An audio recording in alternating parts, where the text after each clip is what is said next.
हर एक व्यक्ति का जीवन दुख, परेशानी और संघर्ष से घिरा हुआ है। क्या इसका समाधान है? हर एक व्यक्ति के जीवन में ऐसा क्यों है? ऐसा इसलिए है क्योंकि हम कहीं ना कहीं अपने मन के मैल को, मन के कीचड़ को साफ नहीं रख पाते हैं। यूँ कहे तो उसका सही समाधान नहीं निकाल पाते हैं। खैर चलिए, मैं आपको एक कहानी सुनाता हूँ। शायद आपको इस कहानी से इस सवाल का हल मिल जाए। महात्मा गौतम बुद्ध के समय की बात है। एक गांव में एक किसान अपनी पत्नी और 2 बच्चों के साथ रहता था। वह किसान बहुत ही ज्यादा परेशान रहता था। अपने 2 बच्चों और पत्नी की जरूरतों को पूरा नहीं कर पाता था। शायद यही उसकी परेशानी की सबसे बड़ी वजह थी। समय बीतता गया, उसकी परेशानियां परिवार की जरूरतों के साथ बढ़ती ही जा रही थी। वह दिमाग से और मन से बहुत अशांत रहने लगा था। कहीं न कहीं वह बहुत ज्यादा दुखी हो गया था अपने परिवार की जरूरतों को नहीं पूरा कर पाने की वजह से। एक दिन उसने यह फैसला लिया कि वह अपने घर को, अपने परिवार को, अपने बच्चों को छोड़कर कहीं दूर चला जाएगा। अंततः वह मनुष्य दिन और काली रात आ गए, जिस दिन वह अपने परिवार को, अपने बच्चों को और अपनी पत्नी को छोड़कर घर से कहीं दूर चला गया। वह किसान चलता ही गया। रात सुबह हो गई, सुबह से फिर दोपहर, दोपहर से शाम, शाम से फिर रात, फिर सुबह हो गई। उस किसान की मन की पीड़ा इतनी ज्यादा थी कि उसके पैरों के छाले और पैरों से बह रहे खून के आगे फीके पड़ गए थे। न भूख की चिंता, न प्यास की चाह, बस चलता ही गया। आखिरकार जंगल में चलते चलते उसका शरीर इतना ज्यादा थक गया कि वह एक नदी के किनारे जाकर वह गिर पड़ा। कुछ घंटों के बाद उससे किसान को होश आया। वह बेचारा इतना ज्यादा प्यासा था कि तुरंत वह नदी के पास गया। जैसे वह पानी पीने के लिए हाथ पानी में डाला, उसे सामने नदी के उस पार कुछ लोगों का झुंड दिखाई दिया।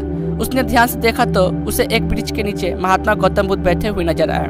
वह तुरंत दौड़ के उनके पास गया और उनके पैर पर गिरकर बोला, हे महात्मा, हे भगवान गौतम बुद्ध, मुझे अपनी शरण में ले लीजिए, मुझे अपना शिष्य बना लीजिए। महात्मा गौतम बुद्ध के शरण में आया हुआ कोई भी व्यक्ति खाली हाथ वापस नहीं जाता। यह किसान तो केवल उनका शिष्य बनना चाहता था। महात्मा गौतम बुद्ध जी ने उसकी मनोदशा को देखते हुए उसे अपना शिष्य बना लिए। महात्मा गौतम बुद्ध और उनके शिष्य वहाँ पर केवल विश्राम कर रहे थे। उनका विश्राम भी पूरा हो चुका था। वह किसान भी महात्मा गौतम बुद्ध जी का शिष्य बन चुका था। अब समय हो चला था कि आगे की यात्रा पूरा करने की। गौतम बुद्ध और उनके शिष्य आगे बढ़ते चले गए। कुछ दूर निकल जाने के बाद गौतम बुद्ध जी को बहुत जोर की प्यास लगी। उन्होंने अपने इस नए शिष्य अर्थात किसान से बोला कि प्रिय शिष्य, जाओ, पास में एक सरोवर है, वहाँ से मेरे लिए पानी लेकर आओ। किसान बोला, जो आ गया भगवान। किसान सरोवर की तरफ चल दिया। सरोवर के पास जैसे ही किसान पहुंचा, उसने देखा कि उस सरोवर में बहुत ज्यादा जानवर उछल कूद रहे हैं। वे सारे जीव जंतु किसान को देखते ही तुरंत वहां से भाग गए। किसान बहुत ही खुश हुआ और उस सरोवर की तरफ चल दिया पानी लेने के लिए। परंतु जैसे ही किसान सरोवर के पानी की तरफ हाथ बढ़ाया, उसने देखा कि पानी बहुत ही ज्यादा गंदा था। किसान निराश होकर वापस गौतम बुद्ध जी के पास आ गया।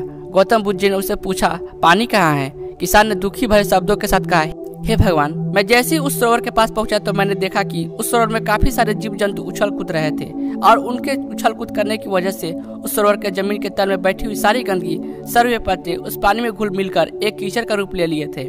यही कारण है कि मैं वहां से पानी लेकर नहीं आया, क्योंकि वह पानी नहीं कीचड़ हो चुका था। महात्मा गौतम बुद्ध जी ने उस किसान की बात को समझ गए और मुस्कुराते हुए उन्होंने कहा कि मैंने तुमसे सरोवर का पानी मांगा था, मैंने यह नहीं कहा था कि पानी अगर गंदा हो तो पानी लेकर मत आना। उन्होंने अपने दूसरे शिष्य को अनुग्रह किया कि जाओ और सरोवर के पानी लेकर आओ। उनका दूसरा शिष्य निकल पड़ा पानी को लाने के लिए और कुछ देर पश्चात वह पानी लेकर वापस आ गया। आश्चर्य की बात तो यह थी कि दूसरे शिष्य द्वारा लाया हुआ पानी बिल्कुल साफ था और उससे भी बड़ी असमंजस की बात यह थी कि सारे के सारे शिष्य बड़ी आश्चर्यचकित हो गए कि यह करिश्मा कैसे हो सकता है, क्योंकि पहले शिष्य ने तो बताया था कि पानी कीचड़ हो गया था। महात्मा गौतम बुद्ध जी ने सारे शिष्यों को यह बताया कि जब सारे जीव जंतु उस पानी में उछल कूद रहे थे, तब उस दौरान उस सरोवर के पानी के तल में बैठी हुई सारी गंदगी, सड़े गले हुए पत्ते सब घुल मिलकर कीचड़ के रूपी पानी का रूप ले लिए थे। परंतु जितने समय में प्रथम शिष्य वापस आया और दूसरा शिष्य वापस गया, उतने समय में उन जीव जंतुओं के भाग जाने के पश्चात उस सरोवर का पानी धीरे धीरे शांत हो गया था। और जैसे जैसे सरोवर का पानी शांत होता गया, उस सरोवर के कीचड़ रूपी पानी में खुली हुई सारी गली सड़ी पत्तियां और मिट्टी धीरे धीरे शांत होकर उस सरोवर के तल में जाकर बैठ गए, जिससे उस सरोवर का पानी साफ हो गया तथा सारे गले हुए सड़े हुए पत्तियां भी शांत होकर आराम से उस सरोवर के तल में जाकर बैठ गए थे। प्रिय शिष्यों, अगर उस सरोवर में किसी भी तरीके का कोई हलचल नहीं होता तो उस सरोवर की हर एक चीज जिसको जहाँ पर होनी चाहिए थी वह वहीं पर ही रहती। वो जीव जंतुओं को हलचल की वजह से सरोवर के तल में बैठी हुई सारी गली पत्तियां, मिट्टी उस शांत पानी में मिलकर एक कीचड़ का रूप ले लिए थे।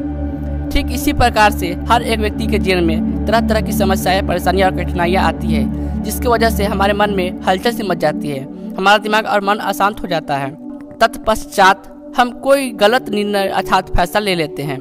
परंतु अगर हम थोड़ा समय देकर उन कठिनाइयों, परेशानियों और समस्या के बारे में समझने की कोशिश करें तो मन की हलचल सरोवर की पानी की तरह शांत हो जाएगी, जिससे हम अपने जीवन में सही निर्णय का चुनाव करते हुए उसका समाधान निकाल लेंगे। किसान को महात्मा गौतम बुद्ध जी की सारी बातें बिल्कुल साफ साफ समझ में आ गई। उसे यह समझ में आ गया कि उसके परिवार में आई हुई सारी परेशानियां, दिक्कतें और जिम्मेदारियां भी इसी सरोवर के सारी गली हुई पत्तियां और मिट्टी रूपी कीचड़ की तरह ही है। बस जरूरत है थोड़ा समय निकालकर मन को शांत करते हुए उन परेशानियों, दिक्कतों के बारे में समझने और उसका समाधान निकालने की।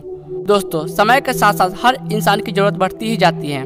हो सकता है कि किसी की जरूरत कम हो सकता है किसी की जरूरत ज्यादा हो, लेकिन हमें उन जरूरतों को पूरा करने के लिए मेहनत तो करना ही पड़ता है। हाँ, यह जरूर है कि मेहनत करते वक्त हमें बहुत सारे कठिनाइयों और समस्याओं का सामना करना पड़ता है।